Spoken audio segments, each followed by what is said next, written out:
you say. Hit the road, Jack, and don't you come back no more, no more, no more. Good afternoon. This is Aaron McWilliams. Welcome to the Rydell segment, half hour with Josh Heffernan. You see? Yeah, I tried, Josh. I asked you before we started. I even wrote it down. You spelled it out for me. Well, it's better than my work. They can't spell it still after that many years. So Let's try it again. Heffernan. Yep. Heffernan. All right, Josh Heffernan here with Rydell from the service center. Josh, you were just telling me you've been there 31 years. Yep. But you're not quite 50. Nope. I still got another year. You see, it doesn't math out in my head that you could be a place 31 years and not quite be 50 years old. So good for you, man. That's a feat. Yeah. That's a feat by itself. So what kind of things do you do in the service center? I do a lot of looking at heavy vehicles, test driving them for multiple tranny concerns, listening to the engine noises. And then right now I'm kind of heading up the mobile service rig for Rydell. So I go out to people's houses and do a lot of recalls, do some check engine lights, look at some stuff, repair if necessary, if I can. And that's kind of what I've been heading up here for about the last 6-7 months or whatnot. So been getting a little more on that. So that's where trying to get that up and rolling 100%, and we're almost there. So what kind of things could you fix, like in the driveway, and take care of? Right now, there's a couple of repairs on these 2-liter turbos, some sensor replacements, doing a lot of purge pumps and stuff like that. Now, all right, so for the less mechanically inclined, when you say purge pumps, what do you mean? It's part of the evap system that. All right, now, when you say evap system, what do you mean? I'm just trying to act. Look, I'm just trying to fill in the gaps here. That's one of our big things is our emission system. So it'll suck the fumes back in, so it doesn't put it into the atmosphere. It's EPA parts of the system that keeps us busy a lot of times.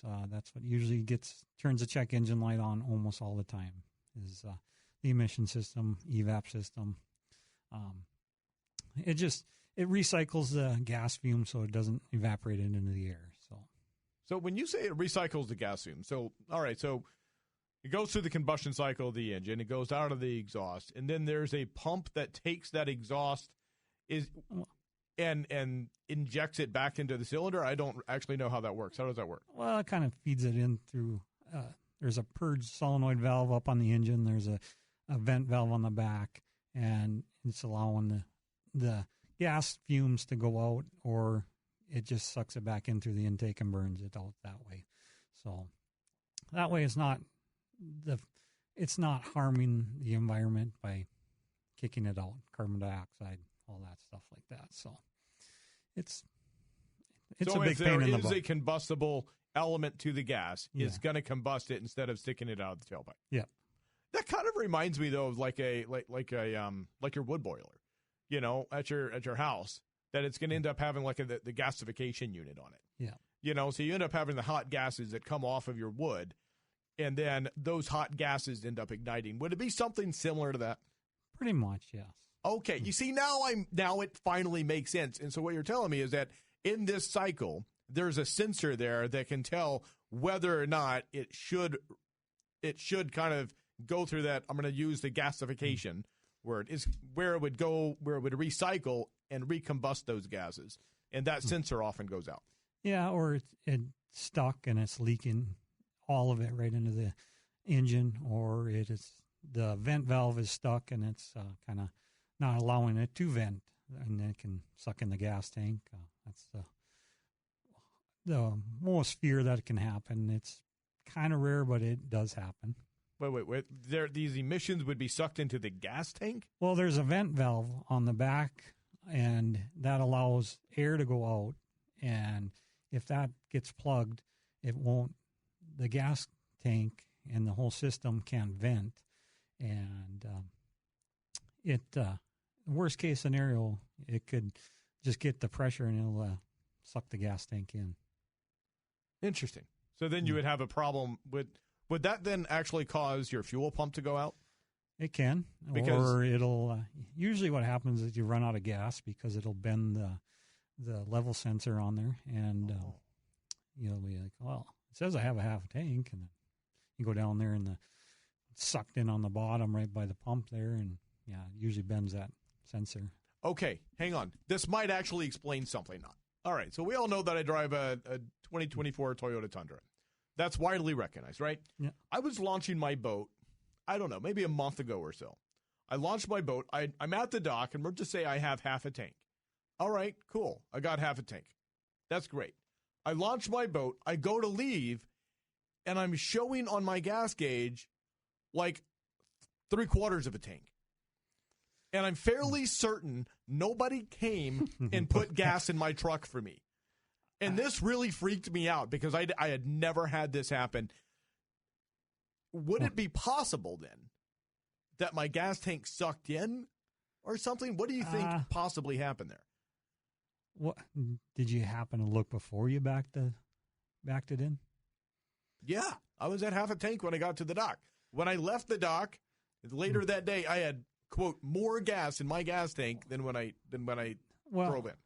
My gut feeling on that, I don't know a whole bunch on the Toyota tanks, but usually they have like chambers in the gas tank. So when you're at a certain level, you don't have a sloshing. So like when you go to a stop, it doesn't, you don't feel it jerking. So I'm thinking when you got on the dock, it must have been a little steep dock, and it kind of filled up the back chamber where the level sensor's at, and it didn't equal out right away, and it stuck at 3/4 there until you probably started driving away, and then it probably leveled out, but you didn't notice it as fast. I didn't notice that as fast. That's really interesting. No, I kept scratching my head at this, and it was like, there was a part of me, Josh, it's like, oh, praise the Lord. Gas is expensive. Yeah. Somebody came and gave me a quarter tank of gas. I don't think that was realistic, but it made me feel good. You can pray for that. I've never heard of that, but yeah. 775-5559. Hey, caller, go on. You're on the air with Josh from Rydell.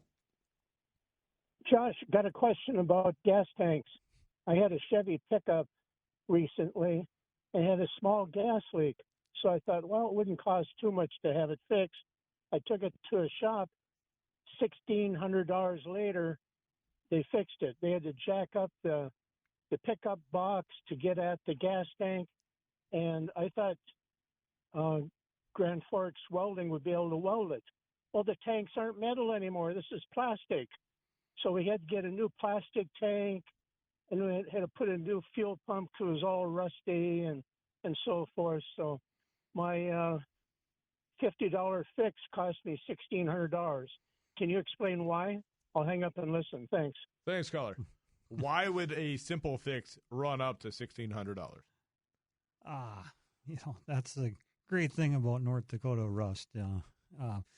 When it gets there, no one wants the liability, so we're going to fix it the right way.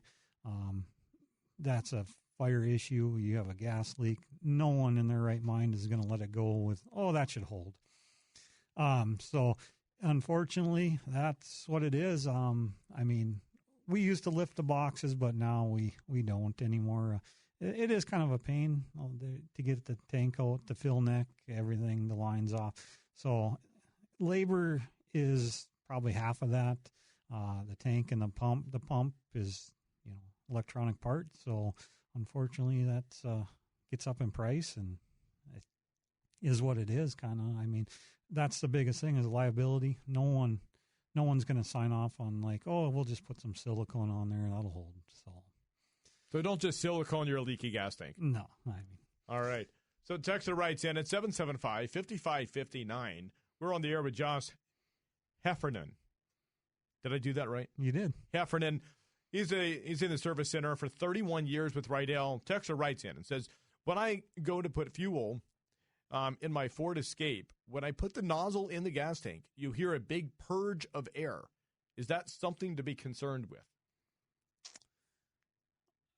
Usually not, because especially with heat, you're going to build some pressure, and depending on when it bled off or whatnot. But like anytime the old gas caps, you take that off, you have a little pressure built up because of heat. Did it not bleed off right away at a certain point? No. If the check engine light isn't on, I would say it's normal condition. I mean, you're going to bleed off a little bit there because the pressure's there. All right. So you've been in the service center a long time. Yep. You've seen a lot of things. We're talking about fuel. What happens if you put gas in a diesel? It's not good. So I've never done it. This is not a personal question, but I've always kind of wanted to know. It can dry it out, actually, and it can start taking out injectors. It can take out the injection pump.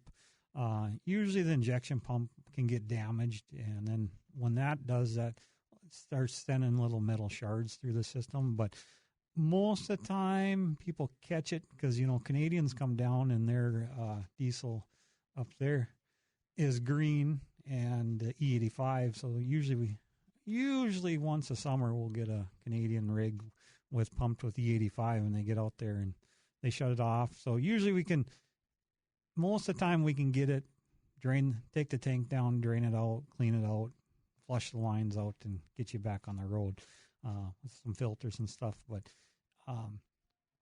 it's not usually as harmful the other way as putting diesel in a gas, but that's a lot of work to get it in that little hole. But that's the worst case scenario. But usually it'll just starve out and stall. But and then we just can. So if I've got a Chevy 2500 or an F250 diesel, and I put gas in it, how much is that setting me back? Oh boy, put me on the spot here. I mean, are we talking 2,000? Oh, at least, yeah. Oh, probably closer to 3. Oh, it's better now. Almost all the biggest thing we're seeing now is because all these wonderful engineers put a DEF fill right next to your diesel fill, so we're getting a lot of DEF in there, and that is very, very bad. That's corrosive, and that whole fuel system, lines, injectors. So if everything. you put DEF fluid in your diesel, you might as well call your insurance company right now. Holy moly! So is that something? I mean, typically this probably isn't a you question, but is that something typically that your insurance company would even cover? We've had it. I mean, it's not uncommon. So the last couple I know they did turn it into the insurance company. Yes. Oh, interesting. I didn't realize that. Now that's just what I've heard talking through the advisors. If it got covered, I don't know. I've never seen no one not fix it. I mean, but. All right. So I've got a dumb text. I'm going to read the dumb text, but then I'm going to turn it around. Okay. Texter writes in and says, "Is it true that people who drive Toyotas hate American?" Now, I've heard that for Subaru owners, but as a Toyota driver and former sales guy, I can't agree with that. And no. But now Subaru owners, they scare me. Subaru owners definitely scare me. That is really a whole other class of people. I mean, but I figured I'd get your take on it. Well, I thought, I don't read, so, but, I thought Toyotas were mainly manufactured, final assembly in America. So, most of our Chevrolets, are sourced everywhere else too. So, I mean, I can't say that, Toyota's becoming pretty popular. It's part of our family. So, I mean, I don't hate them, but, does Rydell sell Subarus? Well, used ones, yeah, but used ones, okay. New ones, no. That's another family here in town. Now, I was just wondering, like, when you sell Subarus, does that come with a gnome? I mean, because I know that when you buy a Ford, it comes with an American flag, right? Or at least it should. But does a garden gnome come with a Subaru? I wonder. All right. With that question in mind, 775-5559. You can call in, text in, chat in with Josh Heffernan with Rydell. More to come right after the break. Josh Heffernan with Rydell Been there for 31 years, but still not quite 50. Do the math on that, man. That means you've got a load more experience than I will ever have. Unfortunately, yeah. Oh, I think that's a very fortunate thing. So we're talking about emission systems. We're talking about cars and trucks, all kind of things. Texter writes in 775-5559. It says, has GM got the transmission in the HD pickups figured out, or are the valve bodies still bad? Yeah, I haven't seen it on the 25, 26, or maybe a couple 25s, but they built a new valve for usually that 10100L, 10100L. I can't remember the number on it. There's so many trannies, but that one usually has the solenoid 1 valve. So they came up with an updated valve, got rid of the aluminum one, went to a steel one. And after that, we haven't seen that many problems with that transmission. So after that fix, I would say yes. I believe they started putting it in at a certain point of 26s when it's out. So I would say yes, that is one of the better transmissions there. Good to know. Another texter writes in at 775-5559, says, I owned a new 2020 Silverado half-ton. After 40,000 miles, the transmission started to shudder. The fix was to flush it out and install a new filter.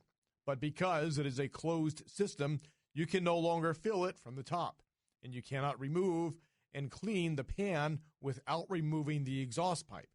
$800 for a poor design and no guarantees to a long-term solution. Yeah, that 2020 has probably had the 8-speed, and that is a downfall of them. The fluid kind of broke down a little faster than they wanted it to.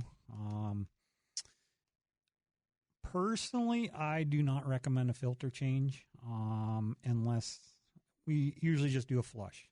Some advisors do recommend a filter just because the book says, but personally, if I have if the exhaust is coming off, the pan's coming off, it's getting a filter. But if you're just going after that, I just recommend a flush. It is kind of a temporary solution, but engineers are a fun game for us. Yeah, you can get it out. It's some work, but you take the mount nuts off and you get a giant pry bar, and you can get the pan off without dropping the exhaust, but you can end up putting a crack in the exhaust. So the best thing is to drop it, and unfortunately, that's what it is. So it led me to it. So I was reading that text, and it led me to another question then that we were talking over the break. What's the easiest vehicle to fix? I mean, when you and I started driving in the 90s, right? I assume you started driving in the 90s, maybe the late 80s for yourself. But when we started driving in the 90s, we were driving, either an old 70s or an 80s something, and you could put a cot under the hood of that truck. You could climb up inside of that thing. You could see everything. You could fix everything. There wasn't nearly as many electronics. And we were taught how to work on our trucks with our dads, under a little hanging light and freezing our butts off. That's the nature of the game. But now, if you have to drop a pan and drop the exhaust just to get to it, it seems like things are not easily maintainable anymore. No, it's kind of both ways. I mean, you drive an old 2-wheel drive like Ford or Chevy or whatnot. Say that oil pan leaked. Well, Christ, you had to jack the motor half the way up to get it past the cross member or the front drive train. Same thing, but now, it's almost easier, I would say, on the newer stuff because, well, before they came out with this new design, the front diff came out fairly easy, and after working on a million of them, it came out real fast. So dropping oil pans and resealing them, everything's leaked oil since day one. So that's a majority of what I did for years before, so resealing oil pans, transmissions don't normally leak as bad as they used to on the older stuff. The gaskets came out nicer. So I would say for me personally, the 14 to early 19 pickups, that is one of the easier vehicles for us to work on. The intakes are plastic now. They're not cast iron or cast, so they're not heavy. Have a carburetor to worry about and try to get that set up. And, brakes are not as complicated. Not to say they're not complicated, but, if you're just changing brake pads and stuff like that, it's almost easier on that newer stuff than the older stuff. But that's, just because how many of them are out there nowadays, it's so much easier to work on for us. Interesting. That's one of those lovely questions that you think you know the answer to from a service guy's point of view. You think you know the answer, and just things that you don't consider. And so I love being surprised by. I love being proven wrong, or I love being surprised by new information. I really appreciate that. So you're actually saying that the newer vehicles. So we'll say if you had a 2015 F-150, it's easier to work on than say a 95 F-150. On a Ford, yeah, even that. They got their own problems too, but Ford kind of jumped out and got to that turbo game, and in about that year, those turbos like to leak a lot and have some problems. So that wasn't really fun on those Fords to replace those turbos, but they kind of had the same systems where they had a leaking valve in the back too. So those aren't the funnest to replace, but some of those early 300s or 351s, they weren't the funnest to work on either. Fair enough. Hey, yeah. Fair enough, Josh. I appreciate you spending some time with us this afternoon.